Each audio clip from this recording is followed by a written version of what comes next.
역대상 21장. 사탄이 일어나 이스라엘을 대적하고 다윗을 충동하여 이스라엘을 계수하게 하니라. 다윗이 요압과 백성의 지도자들에게 이르되 너희는 가서 브엘세바에서부터 단까지 이스라엘을 계수하고 돌아와 내게 보고하여 그 수요를 알게 하라 하니, 요압이 아뢰되 여호와께서 그 백성을 지금보다 100배나 더하시기를 원하나이다. 내 주 왕이여, 이 백성이 다 내 주의 종이 아니니이까. 내 주께서 어찌하여 이 일을 명령하시나이까? 어찌하여 이스라엘이 범죄하게 하시나이까 하나 왕의 명령이 요압을 재촉한지라. 드디어 요압이 떠나 이스라엘 땅에 두루 다닌 후에 예루살렘으로 돌아와 요압이 백성의 수요를 다윗에게 보고하니, 이스라엘 중에 칼을 뺄 만한 자가 110만 명이요 유다 중에 칼을 뺄 만한 자가 47만 명이라. 요압이 왕의 명령을 마땅치 않게 여겨 레위와 베냐민 사람은 계수하지 아니하였더라. 하나님이 이 일을 악하게 여기사 이스라엘을 치심해 다윗이 하나님께 아뢰되 내가 이 일을 행함으로 큰 죄를 범하였나이다. 이제 간구하옵나니 종의 죄를 용서하여 주옵소서. 내가 심히 미련하게 행하였나이다 하니라. 여호와께서 다윗의 선견자 갓에게 말씀하여 이르시되 가서 다윗에게 말하여 이르기를 여호와의 말씀이 내가 네게 3가지를 내어놓으리니 그 중에서 하나를 네가 택하라. 내가 그것을 네게 행하리라 하셨다 하라 하신지라. 갓이 다윗에게 나아가 그에게 말하되 여호와의 말씀이 너는 마음대로 택하라.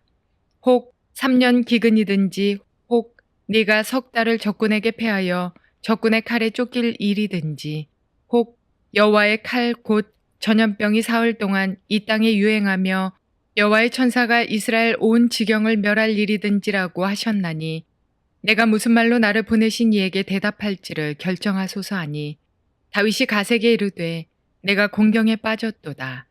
여호와께서는 긍휼이 심히 크시니 내가 그의 손에 빠지고 사람의 손에 빠지지 아니하기를 원하나이다 하는지라. 이에 여호와께서 이스라엘 백성에게 전염병을 내리심에 이스라엘 백성 중에서 죽은 자가 7만 명이었더라. 하나님이 예루살렘을 멸하려 천사를 보내셨더니 천사가 멸하려 할 때에 여호와께서 보시고 이 재앙 내림을 뉘우치사 멸하는 천사에게 이르시되 족하다. 이제는 네 손을 거두라 하시니 그때에 여호와의 천사가 여부스 사람 오르난의 타작 마당 곁에 선지라. 다윗이 눈을 들어 보매 여호와의 천사가 천지 사이에 섰고 칼을 빼어 손에 들고 예루살렘 하늘을 향하여 편지라. 다윗이 장로들과 더불어 굵은 배를 입고 얼굴을 땅에 대고 엎드려 하나님께 아뢰되 명령하여 백성을 계수하게 한 자가 내가 아니니이까. 범죄하고 악을 행한 자는 곧 나이니이다. 이 양떼는 무엇을 행하였나이까? 청하건대 나의 하나님 여호와여, 주의 손으로 나와 내 아버지의 집을 치시고 주의 백성에게 재앙을 내리지 마옵소서 하니라. 여호와의 천사가 갓에게 명령하여 다윗에게 이르시기를 다윗은 올라가서 여부스 사람 오르난의 타작마당에서 여호와를 위하여 제단을 쌓으라 하신지라. 이에 갓이 여호와의 이름으로 이른 말씀대로 다윗이 올라가니라. 그때에 오르난이 밀을 타작하다가 돌이켜 천사를 보고 오르난이 4명의 아들과 함께 숨었더니 다윗이 오르난에게 나아가매 오르난이 내다보다가 다윗을 보고 타작마당에서 나와 얼굴을 땅에 대고 다윗에게 절하매 다윗이 오르난에게 이르되 이 타작하는 곳을 내게 넘기라. 너는 상당한 값으로 내게 넘기라. 내가 여호와를 위하여 여기 한 제단을 쌓으리니 그리하면 전염병이 백성 중에서 그치리라 하니, 오르난이 다윗에게 말하되 왕은 취하소서. 내 주 왕께서 좋게 여기시는 대로 행하소서. 보소서, 내가 이것들을 드리나이다. 소들은 번제물로, 곡식 떠는 기계는 화목으로, 밀은 소제물로 삼으시기 위하여 다 드리나이다 하는지라. 다윗 왕이 오르난에게 이르되 그렇지 아니하다. 내가 반드시 상당한 값으로 사리라. 내가 여호와께 드리려고 네 물건을 빼앗지 아니하겠고 값없이는 번제를 드리지도 아니하리라 하니라. 그리하여 다윗은 그 턱값으로 금 600세겔을 달아 오르난에게 주고 다윗이 거기서 여호와를 위하여 제단을 쌓고 번제와 화목제를 드려 여호와께 아뢰었더니 여호와께서 하늘에서부터 번제단 위에 불을 내려 응하시고 여호와께서 천사를 명령하심에 그가 칼을 칼집에 꽂았더라. 이때 다윗이 여호와께서 여부스 사람 오르난의 타작마당에서 응답하심을 보고 거기서 제사를 드렸으니 옛적에 모세가 광야에서 지은 여호와의 성막과 번제단이 그때의 기브온 산당에 있었으나 다윗이 여호와의 천사의 칼을 두려워하여 감히 그 앞에 가서 하나님께 묻지 못하더라. 자, 오늘 우리 역대상 21장 말씀 통해서 우리가 함께 주님의 음성을 들을 수 있기를 바랍니다. 이제 21장으로 넘어가면서 다윗이 인구조사를 함으로 말미암아 하나님께 범죄했다 하는 이야기와 함께 그 다음 장을 넘어가면 22장에서는 다윗이 성전 건축을 준비하는 이야기가 나옵니다. 21장과 22장은 떨어진 장이 아니고 사실은 함께 연결된 장입니다. 에스라는 어떻게 해서 다윗이 여호와의 성전을 건축하게 되어졌고 어느 곳에 다윗이 성전을 건축하게 되었는가 하는 것을 설명하기 원하는 거예요. 다윗은 여호와 앞에 교만하여서 범죄함으로 통계 자료를 얻기 위해서 인구조사를 했지만은 하나님은 그것을 통하여서 다윗에게 어디에서 하나님께서 인간과 화목하게 원하신가 하는 장소를 보여주신 거예요. 그래서 그곳이 바로 지금으로 하면 템플 마운틴이지만은 오르난의 타작마당, 거기에 하나님의 성전을 짓는 이야기를 지금 우리에게 설명해 주기 위해서 에스라는 지금 21장과 22장을 연결해서 말하고 있습니다. 그래서 오르난의 타작마당에서 하나님 앞에서 이 번제와 화목제를 드리고 난 다음에 다윗이 한 말이 22장 1절에 나옵니다. 다윗이 이르되 이는 여호와 하나님의 성전이요 이는 이스라엘의 번제단이라 하였더라.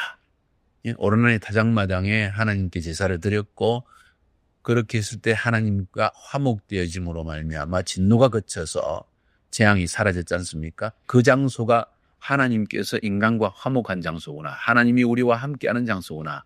하나님이 우리의 기도를 들으시는 장소구나 하는 사실을 깨달아 알고 거기에다가 성전을 짓는 작업을 시작한다는 거예요. 그래서 단락 구분은 1절부터 저는 6절까지 다윗이 인구조사를 함으로 자신의 교만함을 드러낸 사건과 그다음에 7절부터 17절까지 해서 여호와께서 그것을 기뻐하지 아니하셔서 징계하신 사건, 재앙을 내린 사건, 그다음에 18절부터 27절까지 해서 다윗이 화목제를 그리고 번제와 화목제를 오르난의 타작마당에 드림으로 말미암아 재앙이 그친 사건, 그다음에 28절, 29절, 30절에서는 다윗이 오르난의 타작마당에 제사를 드린 것의 의미를 설명하면서 이제 성전이 어떻게 건축되어지는가, 그 장소에 건축되어지냐 하는 것을 설명하기 위한 내용이 잠깐 나오고 있습니다. 21장 전체의 내용은 쉽게 이야기하면 다윗의 교만함으로 인해서 이스라엘 백성 가운데 재앙이 임하였고 그로 인해서 하나님께 화목제를 드린 이 사건이 기록된 것입니다. 사무엘하 24장의 동일한 사건이 우리에게 기록되어 있습니다. 먼저 한번 1절부터 6절까지를 한번 살펴봅시다. 1절부터 6절까지 내용에서 하나님이 우리에게 주시는 음성을 들을 수 있는 중요한 부분이 첫 번째 1절이죠. 사단이 일어나서 이스라엘을 대적하고 다윗을 충동하여 이스라엘을 계수하게 아니라 사단이 일어나서 이스라엘을 대적하였더라. 대적하기 위해서 다윗을 충동했다. 사단이 이스라엘을 대적하기 위해서 다윗을 충동했다. 이런 이야기가 나옵니다.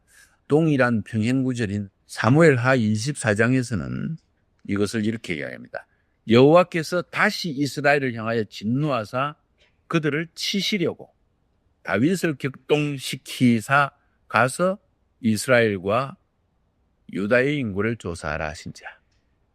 사무엘하 24장과 역대상 21장을 비교해서 보면은 사단이 이스라엘을 대적하기 위해서 다윗을 격동했다고 역대상에서는 이야기하고 사무엘 하에서는 여호와께서 이스라엘을 치시기 위해서 진노하셨다.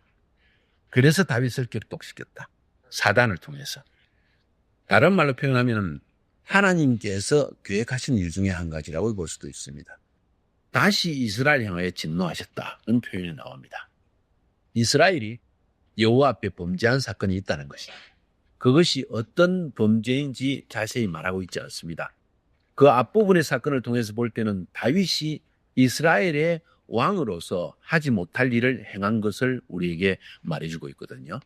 그것과 연관이 되어 있을 수도 있고, 그렇지 않으면 우리가 성경에서 다 볼 수 없는 이스라엘 백성들의 하나님 앞에서의 범죄의 내용들도 있지 않겠는가 하는 내용을 알 수가 있습니다. 아무튼 어떤 이유로든지 하나님은 이스라엘을 향해서 진노하셨다는 겁니다. 그래서 이스라엘을 치기를 원하셨던 것, 재앙을 통해서 가르치기를 원하셨던, 하나님께서 이스라엘을 치실 때 사단이 이용되어졌다는 것을 우리가 성경을 통해서 알 수 있습니다. 역대상 오늘 본문에서 볼 수 있는 내용은 하나님이 진노하신 사건보다도 사단이 이스라엘을 대적했다는 이야기를 더 많이 표현하고 있습니다. 어느 것이 앞서는 것이냐? 하나님이 사단을 보냈느냐? 아니면 사단이 하나님을 대적하려고 하는 것을 하나님께서 묵인하심으로 말미암아 이스라엘을 치시려고 하신 것인가? 이건 신학적인 큰 질문입니다. 중요한 한 가지 사실은 하나님은 천지 만물을 다스리는 분이시기 때문에 저는 늘 이야기할 때 하나님이 묵인하시고 허용하신 사건. 우리가 죄가 있어서 사단이 우리를 충분히 공격할 빌미를 준다는 거예요. 그때 하나님께서 그 사단의 공격을 묵인하심으로 우리를 징계하십니다. 근데 은혜가 있으면은 하나님이 그 사단의 공격을 막아주시는 거예요. 은혜가 없을 때, 은혜의 막이 사라질 때 우리는 사단의 공격에 넘어가게 되는 겁니다. 오늘 보니까 다윗이 은혜 입지 못한 거예요, 사실은. 사단이 일어나서 이스라엘을 대적하려고 했고 하나님은 이스라엘의 죄악 때문에 진노하셔서 그것을 용납하십니다. 내버려 두십니다. 사단은 본질적으로 하나님을 늘 대적하는 존재이고 하나님은 은혜가 있을 때는 그것을 막아주십니다. 그런데 은혜의 막이 사라지면은 사단이 대적할 때 우리 안에 사단을 대적할 힘이 사라지든지 교만해져서 사단에게 빌미를 주게 된다는 거예요. 그래서 오늘 보니까 사단이 다윗을 충동했습니다. 이스라엘을 계수하게 했습니다. 다윗이 넘어지게 하기 위해서 작동을 했는데 이스라엘을 대적하기 위해서 하나님의 일을 망치기 위해서 나를 사용합니다. 나를 충동시킵니다. 나 혼자의 넘어짐이 아니에요. 공동체의 넘어짐입니다. 내가 시험에 들면 나로 인해서 가족, 부부, 교회 공동체, 민족 넘어지는 겁니다. 어떤 인간의 삶도 개인의 삶으로 그치는 건 아닙니다. 이건 여러분 주위에 있는 사람, 여러분과 관계된 사람들에게 영향을 미치는 일이라는 거예요. 이 책임성 있는 태도가 굉장히 중요합니다. 다윗은 자신의 실패 한 가지로 말미암아 이스라엘에 큰 재앙을 가져왔잖아요. 그러면 여기서 한 가지 질문이, 사단이 우리를 공격하면 우리는 여지없이 넘어지는구나 하는 사실을 알게 됩니다. 그러면 우리에게 무슨 책임이 있어? 사단이 공격해서 그런 걸. 사단이 그랬어요. 하고 책임 전가하면 끝나는 것일까? 그건 아니라는 거예요. 비록 사단이 이스라엘을 대적하기 위해서 다윗을 충동했다 그랬잖아요. 그죠? 충동했다는 것은 충동에 그치는 것입니다. 행동은 다윗이 하는 거예요. 책임성은 다윗에게 있는 거예요. 우리에게 항상 사단의 유혹과 공격은 다가오지만은 최종 결정자는 우리입니다. 그래서 우리가 하나님 심판을 받는 거예요. 다윗은 이런 충동이 올 때, 인구조사에 대한 충동이 올 때 이것이 바른 것인가? 이것이 하나님 앞에 옳은 것인가? 이것이 내가 할 일인가? 이것이 신앙적으로 바른 일인가? 이걸 즉각적으로 직감적으로 체크를 딱 해야 했습니다. 그런데 영적으로 벌써 나태해졌다는 거야. 라빠성에 공격을 할 때 예루살렘에 머무른 사건부터, 게으름에 빠져서 바세바를 쳐다보고 유혹에 빠져들었던 사건부터, 라빠 왕의 왕관을 취해가지고 30kg나 그 무거운 것을 그래도 머리에 하나님께 드리지 않고 썼던 것부터 시작해가지고 점점점 그 마음이 나태해져 있었다는 거예요. 하나님의 은혜를 구하는 겸손한 마음이 아니라 이제는 내 왕국도 강건해졌고 내가 뭐든지 할 수 있을 것 같고 모든 사람이 내 말을 들어주는 것 같고 내 말에 권위가 있는 것처럼 느껴졌을 때 이때 보호막이 사라져버린 거예요. 은혜를 구하는 마음이 없어진 거예요. 이전에는 전쟁에 나갈 때마다 그는 엎드려서 하나님 어떻게 갈까요? 나갈까요? 나가라. 어느 길로 갈까요? 어느 길로 가라. 그까지 자세하게 묻던 다윗이었는데 라빠성을 점령할 때는 잠자고 있었어. 이게 문제였다는 거예요. 그래서 은혜의 막이 걷어지고 나니까 사단이 조금만 충동을 딱 해버리니까 마음에 생각 드는 대로 자기의 욕심대로 행동을 해버렸다는 거예요. 이게 다윗에게만 일어나는 일이 아니라 우리에게도 동일하게 일어나는 일 아니겠어요? 잠깐 흐트러졌을 때 내 마음속에 인간적인 충동을 딱 사단이 주는데 안 해야 될 말을 한다거나 사지 않을 물건을 산다거나 딴 데 마음을 쏟는다거나 나도 모르게 그냥 인터넷에 빠져들어서 몇 시간 흘러가 버린다거나 이거 전부 다 사단의 충동에 내가 여지없이 넘어진 사건들을 보여주는 거야. 이건 우리가 스스로 책임 있게 결정을 내리죠. 충동은 사단은 항상 옵니다. 근데 하나님의 은혜가 있으면 이 충동을 즉각적으로 알아챌 수 있는 은혜가 있다는 거예요. 근데 그 은혜가 없으면은 나도 모르게 내 마음속에 육신의 욕망을 충동하는 사단에게 넘어져 버린다. 내가 스스로 동조해 버린다는 거예요. 이게 문제라는 겁니다. 인구조사 그 당시에는 흔히 있는 일입니다. 왜? 세금을 부과하기 위해서. 두 번째, 군사에 징집하기 위해서.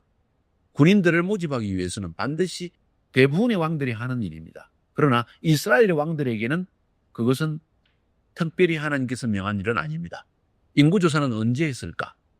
이스라엘 백성들이 출애굽했을 때 하나님이 하라고 한번 명령한 적이 있습니다. 그런데 인구조사를 할 때 주님께서 반드시 하나님께서 명하신 일이 있습니다. 출애굽기 30장 12절에 보면 네가 이스라엘 자손의 수효를 조사할 때에는 조사받은 각 사람은 그들을 계수할 때 자기의 생명의 속전을 여호와께 드리라. 이는 그들을 계수할 때 그들 중에 질병이 없게 합니다. 인구조사할 때 각 사람의 인구를 탁탁탁 조사해 나가면 그 사람은 하나님께 속전 드려야 돼. 자기의 몸값을 드려야 돼. 그렇지 않으면 질병에 걸려 죽는다는 이야기야. 이거 정말 재밌는 이야기잖아요. 그죠? 왜? 인구조사, 하나님의 인구조사는 하나님의 백성의 이름에 기록되는 것이라는 거야. 죄인된 인간이 하나님의 생명책에 하나님의 백성의 이름에 적용되기 위해서는 몸값을 지불해야 돼. 죄에 대한 값을. 그래야만 하나님께서 그 사람을 받으시는 거야. 하나님의 백성이 비로소 구원받은 백성이 된다는 이야기에 쉽게 표현하면 이게 상징적인 이야기예요. 그죠? 해석은 상당히 조심스럽게 해야 되는데 이 성경의 내용을 볼 때 인구조사를 할 때 각 사람의 속전을 드리지 않으면 질병에 걸려 죽는다. 그러니까 속전을 드리라 하는 것은 바로 하나님의 백성으로 이름이 기록되기 위해서는 값을 지불해야 된다는 거예요. 디모데전서 2장 6절에는 그리스도가 모든 사람을 위하여 자기를 속전으로 주셨으니 기약이 이르면 증거할 것이라. 반드시 우리에게 어린 양의 피, 속전이 필요한데 그것 없이 다윗은 인구조사를 했더라는 것입니다. 그러니 인구조사라는 것은 굉장히 중요한 일이었습니다. 하나님 편에서 볼 때. 다른 민족들이 어떻게 하느냐는 두 번째 문제야. 하나님의 백성의 인구조사를 할 때는 반드시 속전을 지불하는 일이 앞서지 않고는 해서는 안 돼. 그런데 다윗은 사단이 충동해서 어떻게 충동했을까? 이스라엘이 얼마나 강대인지 안 봐. 네 나라가 얼마나 큰지 이제는 동서남북을 다 점령하고 너를 감히 넘볼 자가 없고 공격할 자가 없어. 한번 세봐. 우쭐하고 싶은 거예요. 교만함이 앞섰던 것입니다. 속전 없는 일을 해야 한 거예요. 다윗은 속전이 없는 인구조사를 함으로 말미암아 재앙을 가져온 자신의 교만으로 말미암아 그 일이 쉽게 그냥 죄악으로 풀어져 나가버릴 거예요. 우리 삶 가운데서도 우리의 은혜가 사라지고 하나님을 의지한 함이 사라짐으로 말미암아 교만해질 때 사단이 조금만 충동해도 우리가 죄를 짓게 되고 그 죄가 가정 안에, 자녀들 안에, 교회 안에, 민족 공동체 안에 충분히 임할 수 있다는 사실을 오늘 정말 깊이 명심을 해야 될 줄로 믿습니다. 다윗은 충분히 이러한 사단의 충동에 대해서, 유혹에 대해서 하나님의 말씀으로 진리 안에서 영으로 그것을 물리쳐야 될 책임이 있는 존재였다는 사실을 우리가 알아야 합니다. 2, 3, 4절에 보니까 다윗이 교만함으로 말미암아 이렇게 해서 사단의 충동으로 이스라엘 백성들을 계수할 것을 명령합니다. 인구조사를 하라. 요압이 그때 충성 어린 조언을 합니다. 왕이여, 여호와께서 그 백성을 지금보다 100배나 더하기를 1000배 만배 더할 수 있습니다. 그런데 왜 이런 일을 행하려고 합니까? 요압은 다윗을 따라다니면서 다윗이 얼마나 하나님의 충성된 사람이었고 하나님 중심의 사람이라는 것을 알고 있습니다. 왕이 해야 할 일이 무엇인 줄 알고 있습니다. 요압이 그런 것을 알기 때문에 다윗에게 충정 어린 조언을 합니다. 왜 이런 일을 하려고 합니까? 그런데도 다윗은 아랑곳하지 않습니다. 교만해진 것입니다. 벌써. 내 밑에 있는 사람들의 조언을 듣지 않는 것, 내 말만 하는 것 자체가 위험한 겁니다. 말도 못 꺼내게 자기 말만 하는 것. 이거 굉장히 위험한 거예요. 겸손해야 되는 거예요. 그냥 내 말 들어. 맞아서 할 때도 있지만은 때로 인간적으로 그럴 수도 있다는 거예요. 이건 우리가 계속해서 자신을 겸손하게 낮춰 모든 사람의 말에 귀를 기울이라. 하나님 앞에서 결정은 바로 내려라. 5절 6절에 보니까 요압이 이스라엘에 계수를 하고 이스라엘 백성들의 숫자를 계수하고 보고를 합니다. 이스라엘 중에서 칼을 뺄 만한 자가 110만 명. 엄청난 군대입니다. 110만 명. 유다 중에서만 칼을 빼는 자가 47만 명. 근데 요압은 좀 화가 나서 불만이 생겨서 어떻게 왕이 저럴 수가 있는가. 하나님이 좀 떠난 것 같다. 그래서 레위 지파와 베냐민 사람은 계수하지 않았다고 했습니다. 베냐민 지파가 상당히 많았어요. 그 당시에. 유다 지파만큼. 근데 그 숫자를 다 빼버렸습니다. 그렇지만 거의 한 200만 정도의 군사가 있을 정도의 강한 나라가 됐다는 거예요. 다윗이 그것을 아는 순간 깨달음이 왔을 것입니다. 그걸 듣는 순간 200만 명 우쭐하는 순간에 아마 하나님께서 감동을 주신 것 같습니다. 사무엘하 24장에 10절에 그저 그 이야기가 나오잖아요. 스스로 교만함을 깨닫습니다. 그런데 그 깨달음이 사실은 그냥 깨달은 것은 아닐 것입니다. 오늘 여기 보니까 하나님이 이 일을 악하게 여기사 하나님이 악하게 여기셨다. 결국 뿌리는 교만함에 있는 거죠. 이 일을 악하게 여기사 이스라엘을 치심해 그때 다윗이 하나님께 아뢰기를 내가 이 일을 행함으로 큰 죄를 범하였나이다. 이제 간구하오나니 종의 죄를 용서하여 주옵소서. 내가 심히 미련하게 하였나이다.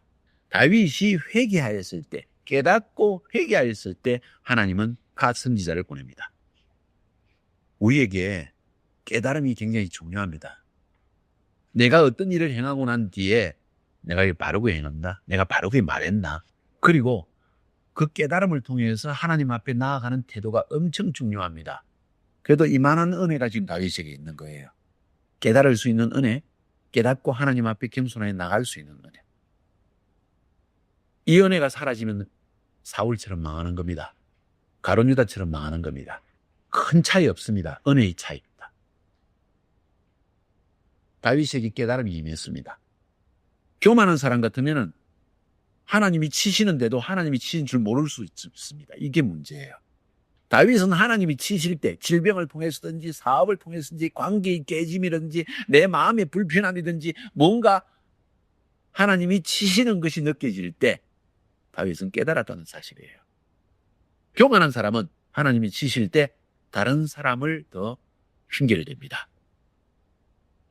너 때문에 그렇다고 얘기합니다. 이것이 교만한 사람의 특징이라는 것. 은혜가 사라진 증거입니다. 이것이 계속되어지면 망합니다. 사울처럼 죽든지 가룟 유다처럼 자살하든지. 그까지는 나가지 않아야 될 줄로 믿습니다. 다윗은 하나님이 치실 때 깨닫는 마음이 있었습니다. 그래서 하나님께서 깨닫는 마음 때문에 선지자 갓을 보내주어서 3가지 중에 한 가지를 택해라. 너의 범죄로 인해서 반드시 심판을 받아야만 한다. 징계를 받아야만 한다. 3년 기근을 받을래? 아니면 석 달 동안을 적군에게 쫓기게 할까? 아니면 사흘 동안 전염병이 임하게 할까? 3년, 석 달, 3일 택해라. 그래서 다윗이 3일을 택했습니다. 짧은 기간이라서 택한 것보다는 내가 사람의 손에 빠져들기보다는 하나님의 손에 하나님께 직접 징계받기를 원한다 하는 마음 때문에.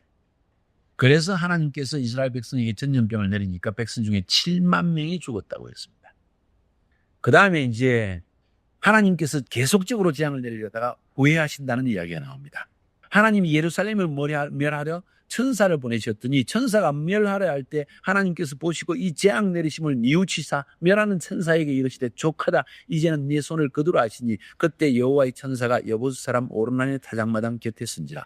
하나님의 속성에 대해서 이야기했습니다. 하나님은 영원히 여러분에게 진노하시는 것을 원치 않습니다. 하나님의 속성이 그러지를 못합니다.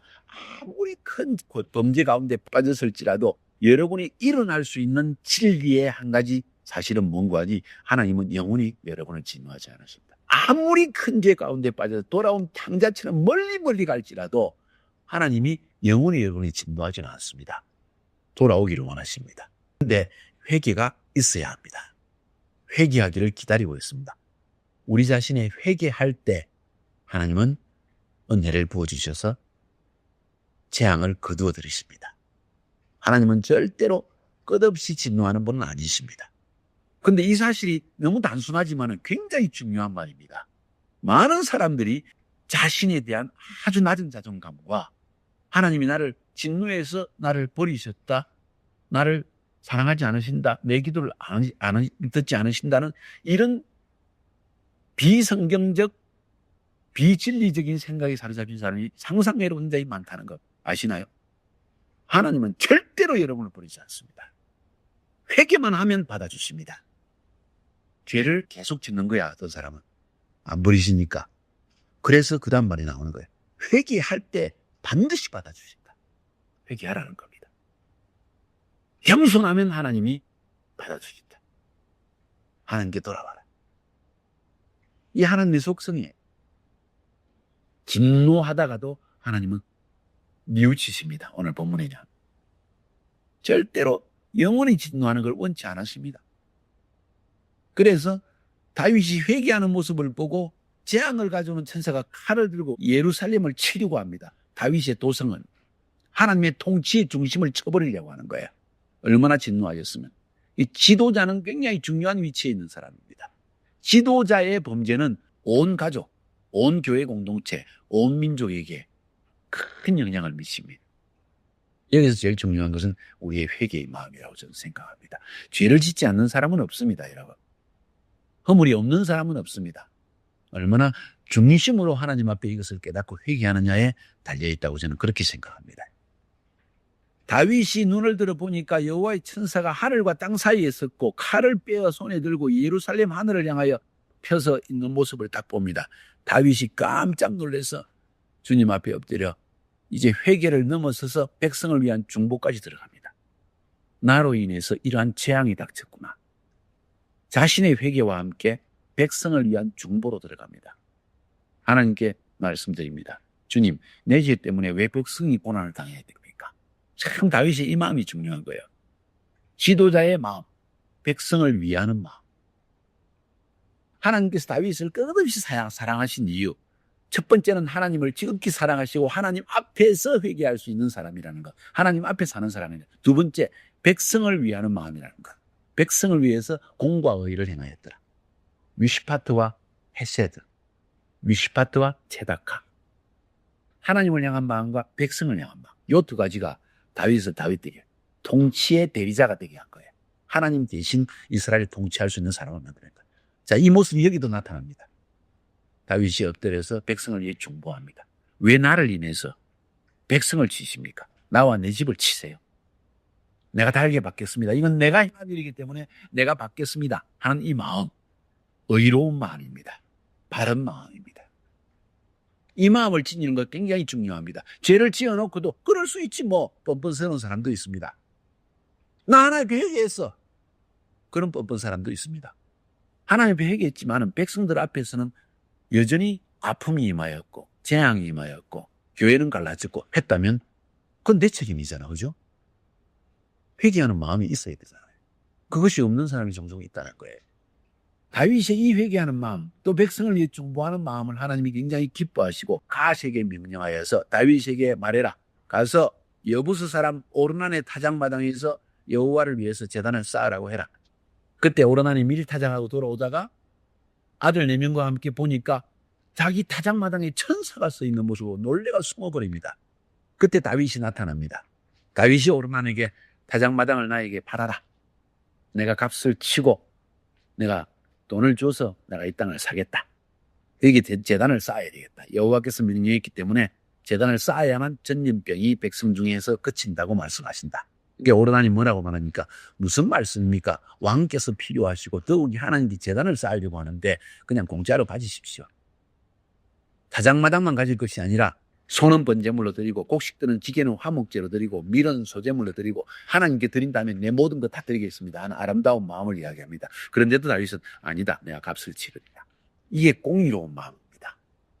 지도자이기 때문에 뭐가 감사하지 뭐 아멘 그러고 받을 수 있는 이야기지만은 절대로 다윗은 그렇게 하지 않습니다. 반드시 값을 치릅니다.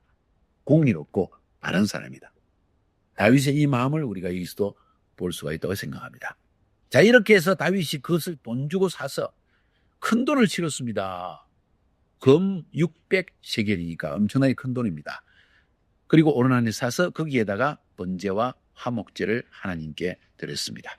번제와 화목제를 드렸다 하는 것은 신학적으로 이야기할 때 뭘 의미하냐? 하나님의 공의를 만족시켰다는 겁니다. 이것이 중요합니다. 그냥 하나님께 제사 지내면 하나님이 용서해 주시겠지. 그 마음이 아니에요. 죄에 대한 대가를 제대로 치렀다는 것입니다. 다시 말합니다. 죄에 대한 값을 제대로 치렀다는 것입니다. 하나님의 공의로우심을 만족시켰다는 것입니다. 주님이 십자가에 사신 일은 하나님의 공의로운 인간에 대한 죄에 대한 심판을 만족을 시킨 사건이 십자가의 사건입니다. 적당히 그냥 예수님이 우리를 사랑하셔서 죽으셔서 그 정도가 아니라 법적인 의미에서 값을 치른 겁니다. 형벌을 다 치른 거예요. 예수님께서. 하나님의 공의로우심을 만족을 시켰다는 것입니다. 그때 재앙이 그쳤다고 이야기했습니다. 하나님께는 반드시 값을 치러야 됩니다. 죄에 대한 값을 치러야 됩니다. 예수 그리스도 통해서 우리의 회개를 통해서. 그렇게 공의를 만족시켰을 때 하나님께서 명령하셔서 천사가 심판의 칼을 다시 꽂게 만들었다고 했습니다. 바로 그때 다윗이 여호와께서 여부스 사람 오르나니 타작마당에서 응답하심을 보고 거기서 또 제사를 드렸다고 감사의 제사를 드렸겠죠. 그러면서 29절 30절에서 이런 표현을 합니다. 옛적에 모세가 광야에 있으신 여호와의 성막과 번제단이 그때 기브온 산당에 있었으나 다윗이 여호와의 천사의 칼을 두려워하여 감히 그 앞에 가서 하나님께 묻지 못하였더라.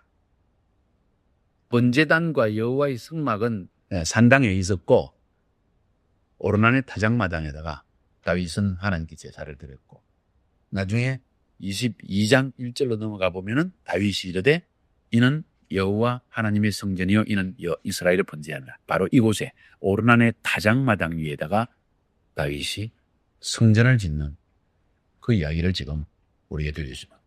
역대하 3장 1절에 보니까 솔로몬이 예루살렘 모리아산에 여호와의 전 건축하기를 시작하니 그곳은 전에 여호와께서 그 아비 다윗에게 나타나신 곳이요 여부스 사람 오르나니 타작마당에 다윗이 정한 곳이야. 오르나니 타작마당 위에 성전을 지었다. 그곳은 어느 곳이었는가? 모리아산이다. 아브라함이 이삭을 바친 곳이 어디냐? 오르나니 타작마당. 거기에 성전을 지었다. 자, 아무튼 이것이 역대상 21장에서 하나님께서 우리에게 주는 몇 가지 교훈들입니다. 중요한 몇 가지 교훈. 다윗의 교만함으로 인해서 사단에게 틈을 주었고 사단이 충동할 때 다윗은 은혜의 막이 사라졌고 그래서 자신의 육신의 욕망 속에 빠져들어서 이런 인구조사를 하게 되고 그로 말미암아 백성에게 재앙이 임하였다는 것. 인구조사에는 하나님의 백성의 이름에 기수되는 일에는 반드시 속전을 내야 됐다는 것. 다윗은 그것 없이 인구조사를 했고 그로 말미암아 재앙이 백성 가운데 임하였다는 것. 하나님은 영원히 우리에게 진노하시는 분이 아니라는 것. 회개하는 자를 언제라도 얼마나 엄청난 죄를 얼마나 오랫동안 지었을지라도 회개하는 자를 하나님은 받으신다는 것. 다윗은 하나님 앞에 공평과 의로서 행동하는 자였다는 것. 그래서 오르나니 타작마당도 돈을 주고 사더라. 자기 밑에 있는 약한 자들 것을 그냥 함부로 어찌했더라. 그리고 다윗이 오르나니 타작마당에서 제사를 번제와 화목제를 드렸을 때 하나님의 공의를 만족시켰다는 것. 우리는 우리 삶 가운데에서 우리가 죄를 짓고 허물을 범할 때 하나님의 공의로우심을 만족시킬 수 있는 뭔가를 해. 주님이 십자가 앞에 나가든지 또 내 자신이 회개함을 통하여서 공의를 만족시키고 화목해야만 된다는 것. 그렇지 않으면 샬롬은 임하지 않습니다. 평강이 임하지 않는다는 거예요. 이런 것들이 오늘 21장을 통해서 하나님께서 우리에게 주시는 말씀이라고 저는 생각되었습니다. 꼭 이것을 기억할 수 있기를 주님의 이름으로 축복합니다.